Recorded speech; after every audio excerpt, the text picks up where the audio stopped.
Hello and welcome to Off-Frame Productions. My name is Chris and today again we are playing some Deus Ex Mankind Divided.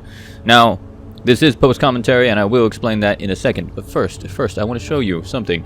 I mentioned earlier, if you've been watching my series, or if you stumbled upon here now, that this game has a very segmented world. We have on one side, we have augmented humans, aka augments, and then we have natural humans, aka naturals. Very heavy stuff, I know. Now this world functions very much like X-Men. They are the same, but something completely different. Now on the right you see, I accidentally went through the naturals only side of the train car. Alright? There's some slight difference, but notice the kid. Notice the parent and her kid, they're like, oh shit, he's gonna hurt us. That's one thing. People in this world hate me, I'm fine with that. But this is something that only happens when you do that. Dog, what do you think you're doing? This train car is for naturals. Come on, let's see your paperwork. Here, everything's in order. These are nice, but you still have to play by the rules, understand? Stay out of the natural section. Learn it, live it. Go. Nope. Fuck you. Your helmet is awesome. Anyways, so the reason I'm doing this post commentary is I was sitting and thinking, like, the more I played this game, the more I realized that the style that I was doing didn't really work. So what we're going to do is we're going to be cutting down these into short segments. I play these for a long period of time. I kind of explore the world. I do a lot of stuff. But instead of having you watch me fumble around, what we're going to do is we're going to basically be cutting it super short. And on screen, you're only going to be seeing stuff that are super interesting to the world and the general layout to how I got to the objective. Now today we're going to be hunting for the damn extra battery that was sent by our friend, our augment specialist, and it was stolen by a few other people. Now I am going to be cutting out the hacking stuff because as fun as it is, it's just mini games. I'm going in this game with pure stealth, no kill, super hacker. So I'm going to be hacking a lot. I'm going to be saving and then reloading the game a couple of times, especially for those super difficult hacks that I really want to break into. But for the most part, if there's anything important that unless it's just gonna be sold, like, I'll show it, but otherwise it's gonna be I'm hacking, I'm exploring, I'm picking up stuff, and then I'm using that stuff, but it's not gonna be super detailed. Now a lot of this game is super story based, super talky, which is cool. But you know, we'll get to that in a second. All high end, and you look like so yeah, we have so the game is fun, but I was recording for like 2 hours, and then I noticed, like, after a while, like after 2 hours of, like, you know, constantly dying and like exploring, it's like my commentary took a hit. So I was like, you know what, let's change this up, let's do a few things different. And then I thought of this. I like innovation. I like change. One thing that works, something that works for one thing might not work for another. But here we are now talking. Now this gentleman here, you've been throughout the game. You pick up random, you know, software breach things, and if you're not using them, if you're not a hacker, you can sell it to this guy. And I accidentally sold it to him. But you can buy and sell things here and a few other places, especially some augmented worlds.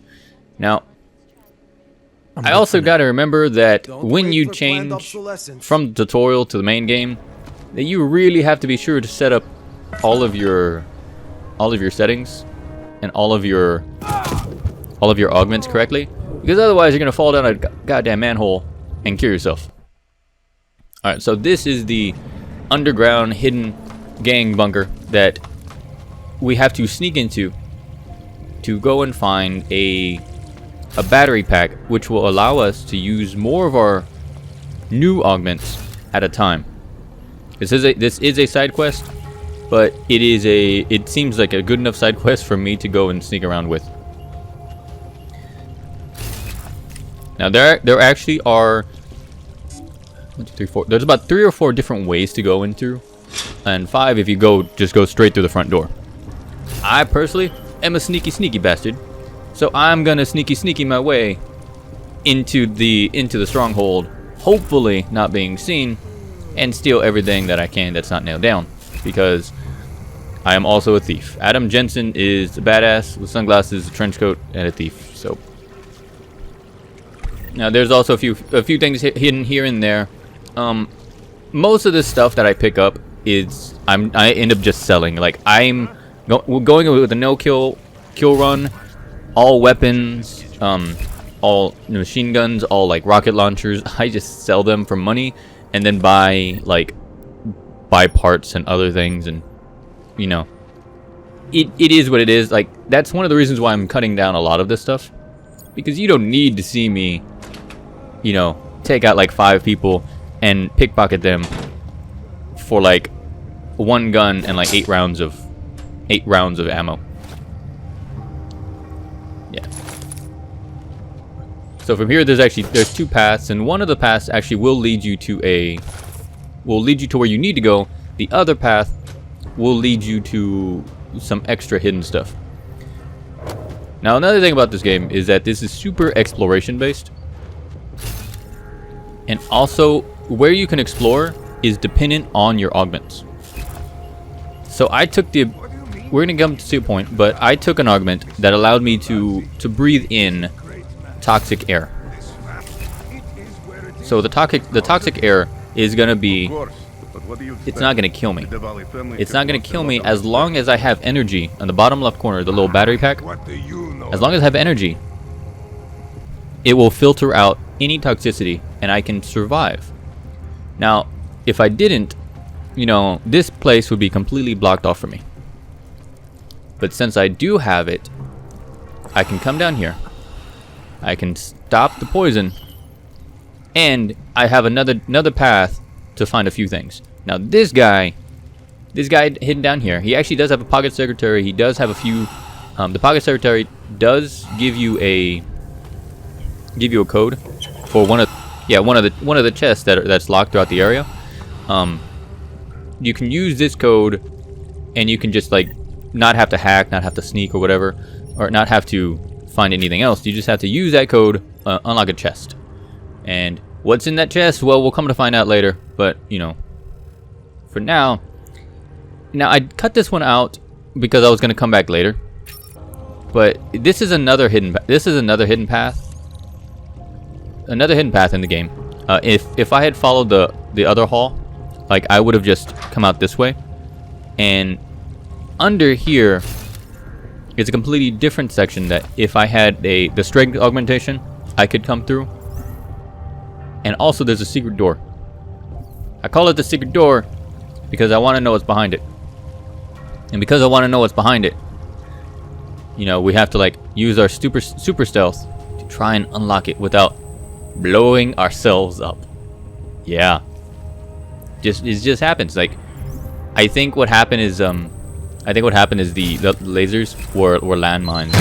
You know what? Fuck you. You can pick up weapons, you can pick up boxes, you can pick it up, throw them into the lasers, it'll explode, open up the door, and you're fine. Now this is the actual room you need to get into. This is the room. Hidden in that corner, there's a chest, there's a lock safe. There's also there are a few computers around. One's for security, one's for stuff. But outside the room, if you see on the top right corner, there's like 2 people. There's this guy hanging around. And also, these guys are blind as fuck. Alright? I love the game. I love the style of the game. I love the way it works. But me personally, I also love breaking through the game data to figure out little hints and cheats. Apparently in this game, if you have your back to a wall and you have another cover in front of you, so if you're like stuck between a sandwich, these guys will never go to the point where they walk forward enough into the wall and look left or right. So there are a couple parts where you can just kind of hide in plain view of them, as long as you're sandwiched between the stationary wall and cover like this. Yeah, so he'll keep coming back and forth. There were a couple soft resets because I didn't want to have to go battle fight, and this is that code we were talking about. Now this code will allow me to open this up. It'll allow me to unlock the terminal if I ever can get the damn thing. I wish it would just have unlock first, but that's just a minor gripe. Anyway, so you unlock this, you can get the safe. Inside the safe, it's a few things, and here we go.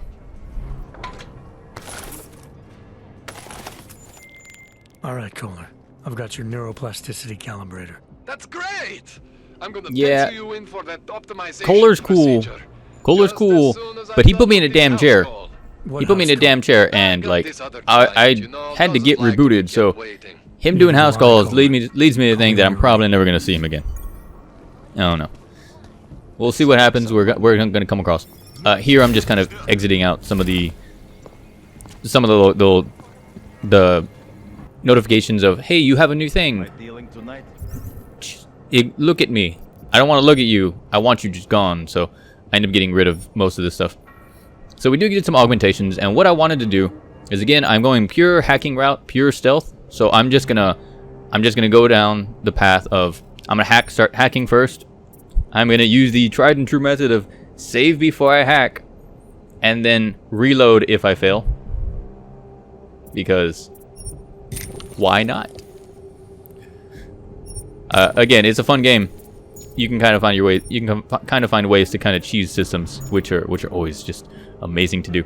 And again, I just get rid of all this stuff, so we have a moment to talk. So the game itself was fun.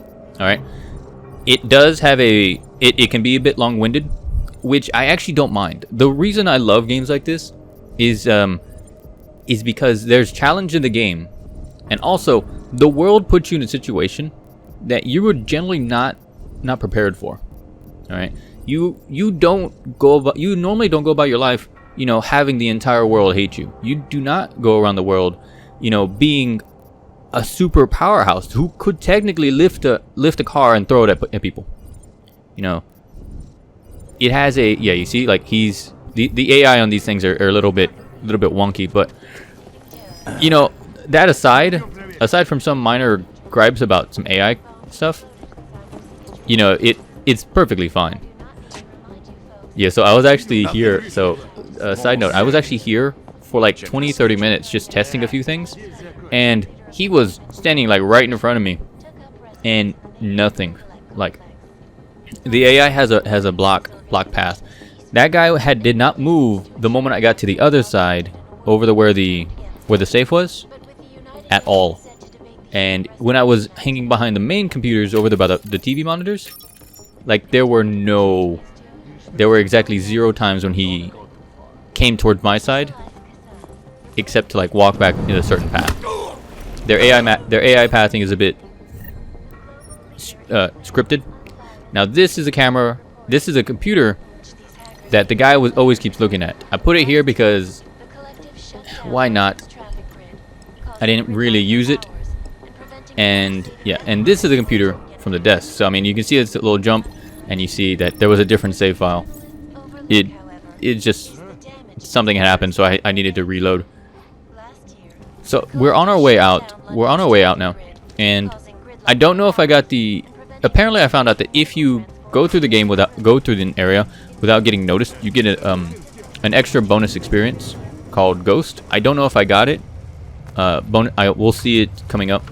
But the EXP, every time you level up with EXP, of course, you get 1 praxis, 1 skill point, and of course you can find skill points throughout the game. And the more skill points you gain, the more augments you can have, and the more we can kind of explore. So as we head our way out, this is what I've decided to change the Deus Ex style of play for. I'm going to be playing it on camera and then coming in post commentary to just kind of talk about what's going on, because the game, there's a lot of stuff going on within the game, especially right in the moment. It's just very difficult for me to kind of be able to talk about things at that moment. Anyways, my name is Chris. Welcome to Offering Productions. I hope you enjoy the new style of the game, and I'm going to see you guys later.